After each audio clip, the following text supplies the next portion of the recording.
Bienvenidas a otro día transformando ropa. Hoy vi este modelo en Pinterest y me pareció súper fácil porque aquí no hay máquina, amiga, aquí todo es a manito. Compré esta franela en línea y cuando me llegó tenía las axilas como amarillas y yo, ay no, ¿qué hago yo con esto? Fui de inmediato al castillo y compré esta tela que según yo combina perfectamente con lo que él es estampado, pero después te voy a decir lo que me pasó. Ya con lo necesario para coser, yo no tengo ni la más mínima de cómo tenía que hacerlo, no vi ni un tutorial, simplemente veo la foto y yo digo, ok, así me imagino yo que tengo que hacerlo. Dejé 15 centímetros de cada lado del cuello a la manga en esa parte y ahí bajamos a lo largo y cortamos. Básicamente nos queda así.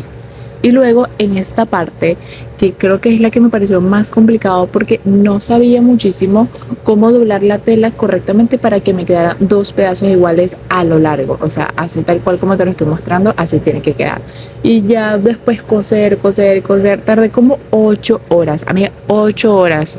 Me aburre demasiado coser de manera lineal. Me parece que nunca se va a terminar. Creo que esta es la parte negativa. Y también el dolor de espalda. El dolor de espalda hay que hablarlo, pero cuando tú ves el resultado, todo junto, todo pegadito, es una satisfacción demasiado grande, algo que te hiciste con tus manos. En esta última prueba no me gustó mucho el largo, aunque así es el modelo original, no me gustó porque mis bracitos no se veían y lo tuve que cortar.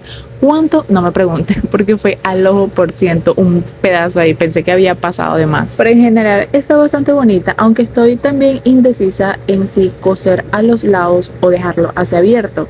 Tengo que investigar, creo que esa parte del modelo, no sé cómo hacer. Y como último tips es que la tela tiene que ser con mucha caída, tiene que ser ligera, no como esta que es súper pesada de verdad. Y bueno, ya estoy súper ansiosa de usarla oficialmente y estilizarla. Déjame en los comentarios qué te pareció. Yo le doy un 10 de 10. Bye.